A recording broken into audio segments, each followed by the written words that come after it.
The Hitchhiker. The aroma of coffee had filled the cafe and had lightened up everybody's mood except the barista. Maria was tired of serving too many customers and getting paid quite less. Not really having any formal education, she had found herself in the city of Paris when she was in her teenage years. She was now still in her early 20s, and she still had dreams of becoming something big, yet a piece of news had broken her. It was through a letter yesterday that had come from the village back home. It was from her father, and she sat down crying while reading the letter. "I can't believe this," she whispered, holding the envelope during the break. Her eyes remembered the paragraphs. "We have been looking for you ever since you left us. A random man from the village saw you in the city once. I was happy you were alive, and I never informed your mother, because you seemed happy. Now your mother is dying. Visit us.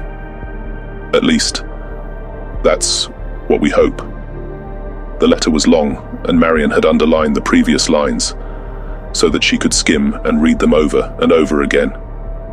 She had hidden the letter in the newspaper because the owner of the restaurant Jean didn't like the staff not being focused on work in his cafe.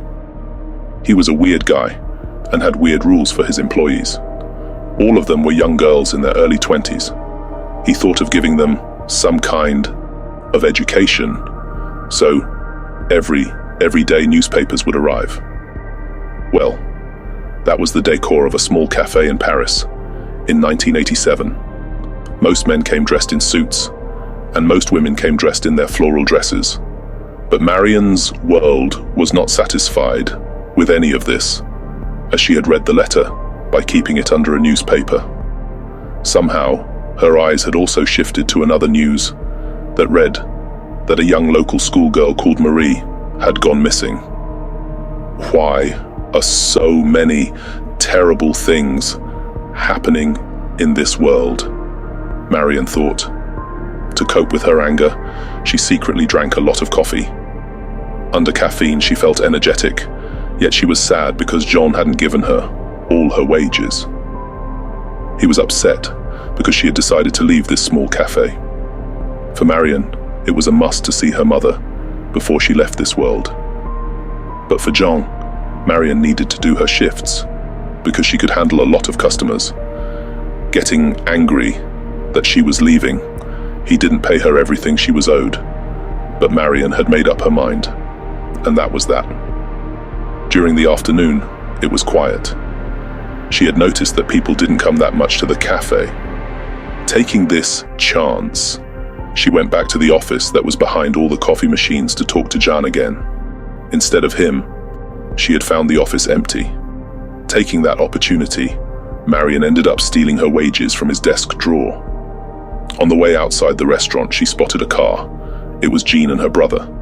They were quick to notice her, but Marion was quick to flee the scene by running and hiding in different lanes, getting lost in the crowd until she found a nearby metro station. The day was hot, and luck wasn't on her side because the train station was closed, and all trains were cancelled due to repair works. Yet she had to move because she knew Jean would find her no matter what. So when she went to the bus station, in front she saw a car. It was Jean and his brother who waited there. Fleeing the scene again, Marion ended up on the highway.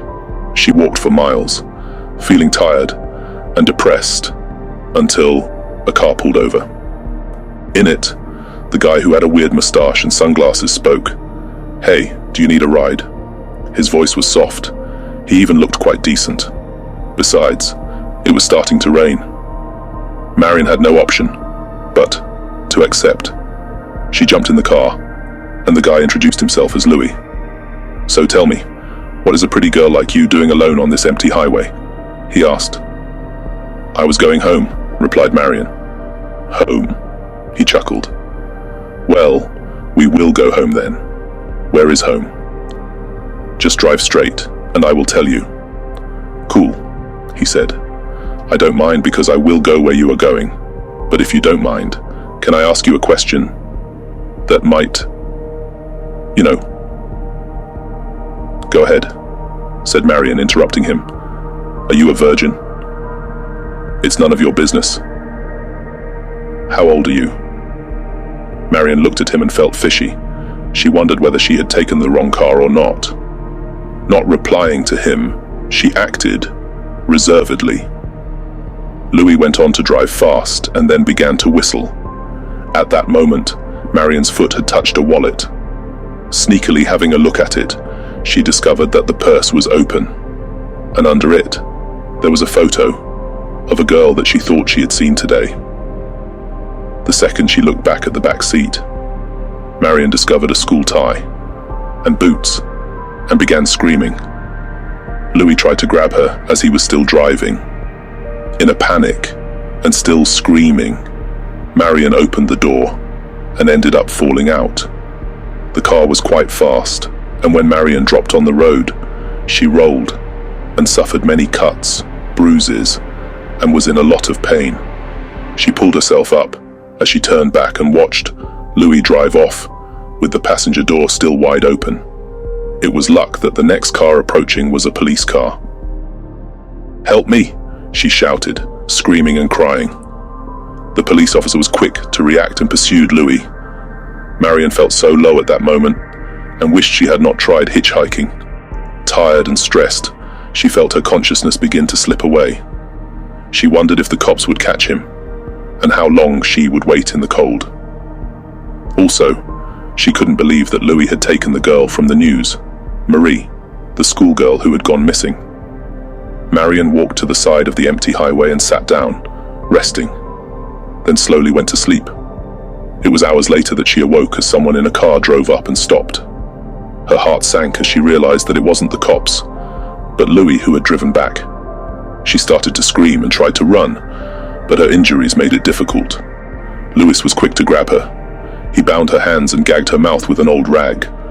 Her muffled screams were of little use, as the maniac picked her up like a toy and bundled her in the trunk of his vehicle.